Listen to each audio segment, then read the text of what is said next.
오늘 본문 다니엘 5장은 다니엘의 마지막 왕인 벨사살의 이야기입니다. 사실 어제 4장과 오늘 5장 사이에는 약 30년에서 한 35년 정도의 시간적 차이가 나고 그 사이에 4명의 왕이 바뀌었습니다. 그리고 엄밀하게 말하면 오늘 본문의 벨사살은 진정한 의미의 왕이라기보다는 오랫동안 원정길을 떠난 아버지 나보리두스 왕을 대신해서 바빌론의 국내를 다스리고 있던 세자였습니다.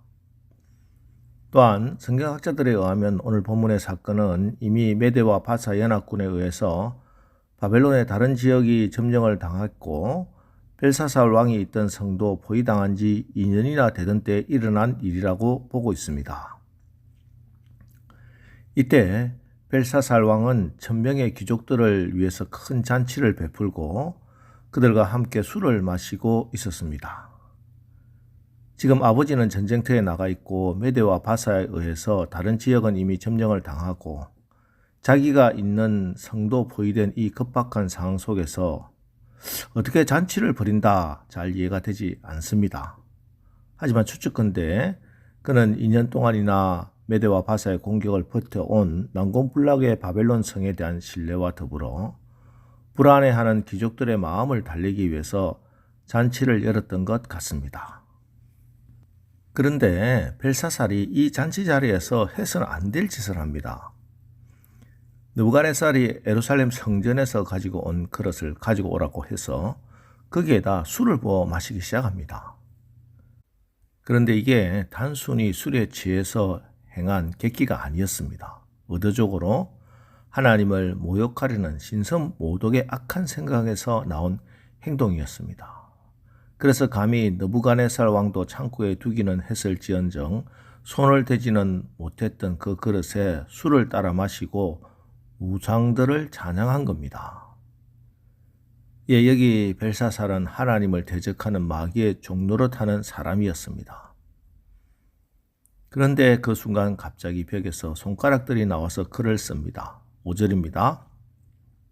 그때 사람의 손가락들이 나와서 왕궁 촛대 맞은편 석회벽에 글자를 쓰는데 왕이 그 글자 쓰는 손가락을 본지라 왕이 깜짝 놀랐습니다. 그리고 그 글을 아무리 보아도 해석을 할 수가 없습니다.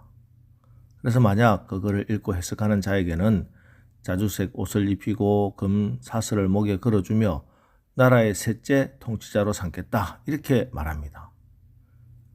여기 셋째 통치자라고 한 이유는 원정길에 나간 그 아버지 나보니두스가 당시 실질적인 왕이었기 때문에 비록 그가 바벨론을 다스리고 있긴 했지만 여전히 서열 두 번째가 되기 때문입니다. 결국 이 말은 실질적으로 자기 다음 자리를 주겠다 하는 뜻입니다. 그러나 이러한 벨사살의 파격적인 제안에도 불구하고 그 누구도 이 글을 읽을 수도 해석할 수도 없었습니다. 그때 왕비가 났습니다. 느부갓네살 왕 때 이런 사람이 있었습니다 하며 다니엘을 추천합니다.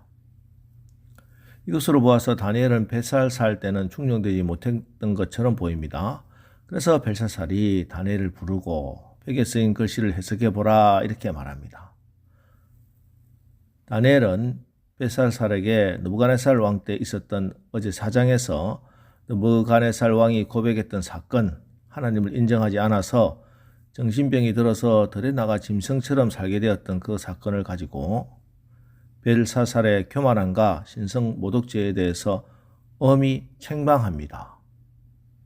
그리고 그 이후에 그 벽에 쓰인 글씨를 해석해 줍니다. 25절에서 28절 말씀입니다. 기록된 글자는 이것이니 곧 메네 데겔 우르바신이라. 그 글을 해석하건대 메네는 하나님이 이미 왕의 나라의 시대를 세워서 그것을 끝나게 하셨다 하며 데겔은 왕을 저울에 달아보니 부족함이 보였다 하며 베레스는 왕의 나라가 나뉘어서 메대와 바사 사람에게 준 바 되었다 함이니이다 하니. 벽에 쓴 글씨는 아람어인 메네 데겔 우르바신입니다. 여기 메네라는 말은 수를 헤아리다 라는 말의 수동태로 수가 헤아려졌다 하는 뜻입니다. 누구에 의해서 세워졌다는 뜻이겠습니까? 하나님에 의해서 세워졌다는 말입니다. 그래서 다니엘이 이렇게 해석해 줍니다. 메네는 하나님이 이미 왕의 나라의 시대를 세워서 그것을 끝나게 하셨다 함이요.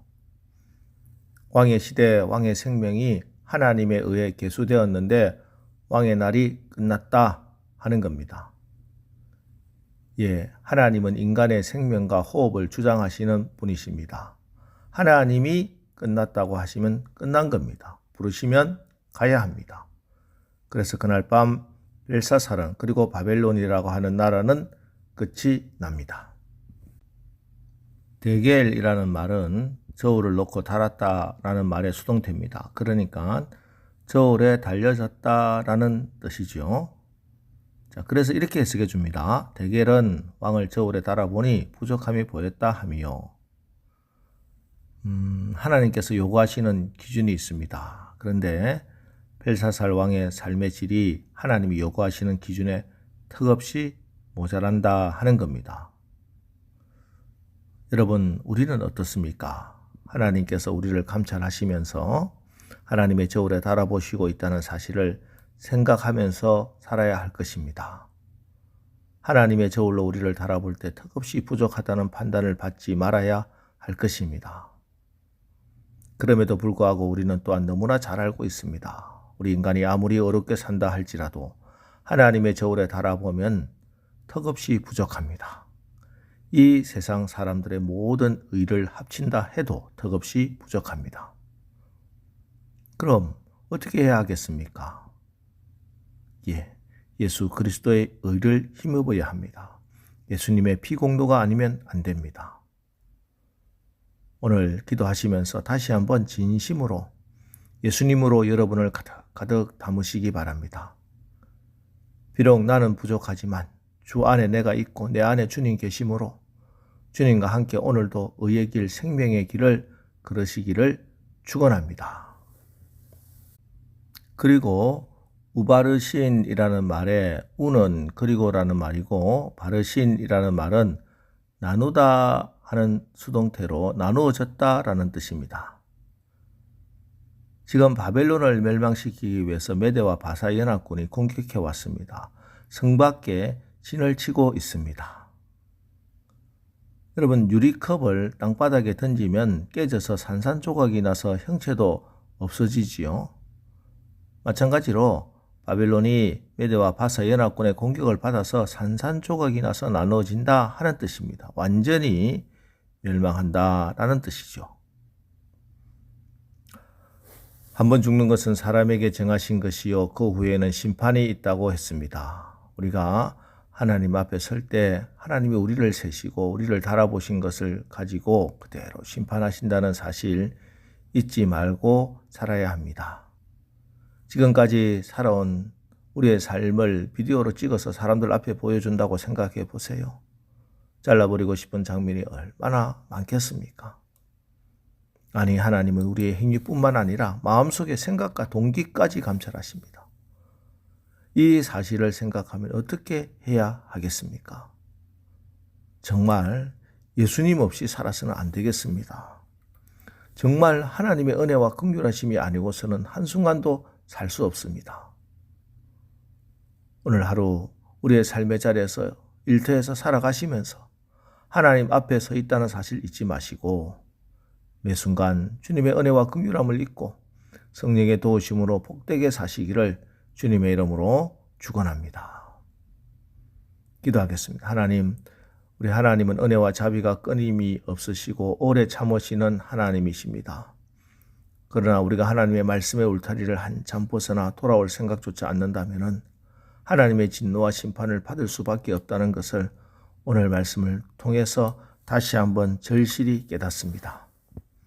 하나님께서 지금도 계수하고 계시고 달아보고 계신다는 이 엄중한 사실을 깨닫고 기억하고 두렵고 떨림으로 우리의 구원을 이루게 하시고 무엇보다 정말 하나님의 은혜와 긍휼하심이 아니고서는 한순간도 살 수 없음을 잊지 말고 늘 겸비 기도하면서 항상 하나님의 보호와 인도함과 긍휼함을 잊고 살게 하옵소서.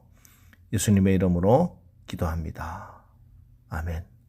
자, 이제 주신 말씀 붙들고 주여 오늘 하루도 우리가 하나님 앞에 서 있음을 잊지 말게 하시고 하나님의 은혜로 보호하심과 인도함을 받아 살게 하옵소서. 우리 합심해서 기도하고 나가겠습니다. 우리 기도하겠습니다.